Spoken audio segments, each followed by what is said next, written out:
Olá, tudo bem? Hoje eu vim falar um pouquinho sobre os primeiros meses de vida dos bebês, tá bom? É muito comum, né, nesses primeiros meses que os bebês fiquem bem, querendo ficar bem pertinho da gente o tempo todo, no colo, né? Hoje em dia a gente tem até um nome para isso, a gente chama de esterogestação, esses primeiros 3 meses, tá? E esse é um termo criado por um antropólogo e depois difundido por um pediatra, tá?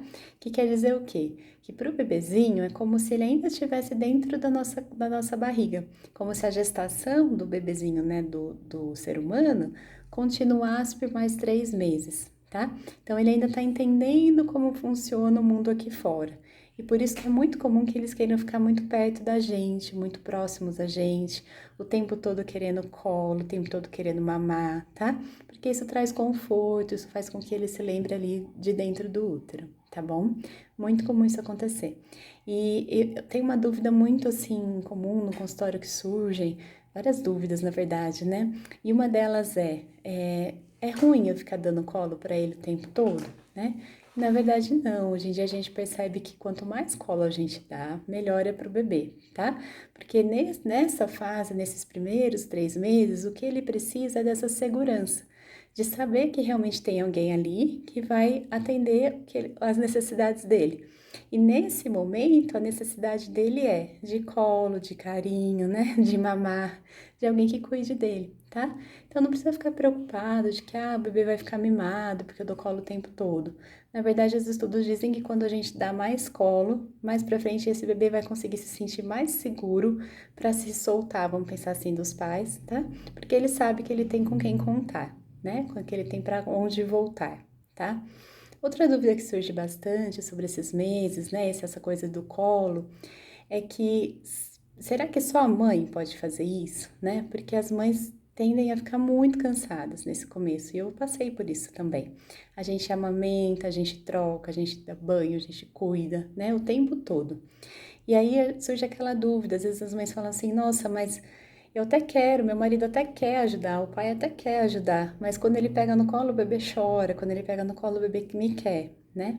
E isso é uma coisa que a gente conversa muito, né? Eu tenho conversado durante as consultas de quanto que essa coisa do pai não conseguir fazer acalmar o bebê, na verdade é uma questão de prática, né? Porque as mães costumam ficar com os bebês 24 horas por dia.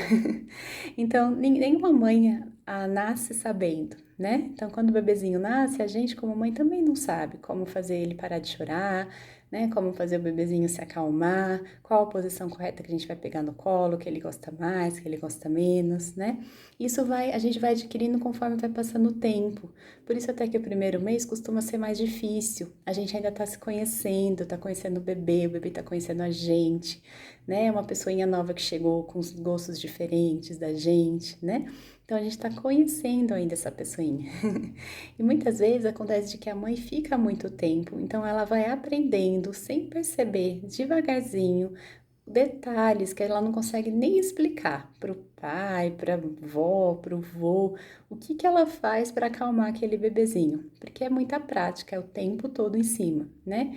E aí quando outra pessoa pega para ajudar a mesma mãe, ela acaba não conseguindo fazer esse bebezinho acalmar, e aí fica como se a mãe fosse a única pessoa que conseguisse realmente acalmar aquele bebê. Na verdade, quando o pai ou a avó treina um pouquinho mais, então conseguem cuidar um pouquinho mais do bebê por mais tempo, eles também podem sim ir aprendendo como acalmar, como ficar pertinho, tá? Algumas coisas ajudam nesse aprendizado.